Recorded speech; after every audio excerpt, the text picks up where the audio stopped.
Aštami ja Boržimi vahel oli üks koht, kust kohast palju aastaid inimesed parkisid oma autod, skuutrid ja tulid päikseloojangut nautima. Ja sellel hooajal siis mõni kuu tagasi pandi kogu see rannale tuleku võimalus inimestele kinni. Noh, nii nagu enamus kohad paistab, et jälle kõvasti makstud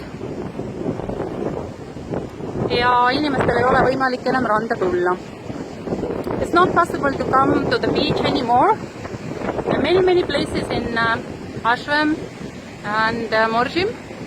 There are the private builders building their properties and all the beach roads are closed. Even this famous Sunset Point is totally closed already a few months ago. So I don't know if it's allowed in India, in Goa, if it's the law which is supporting it.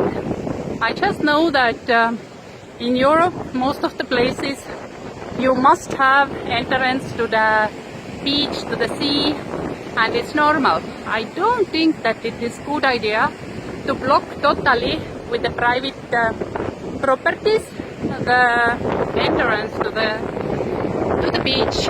It's really sad.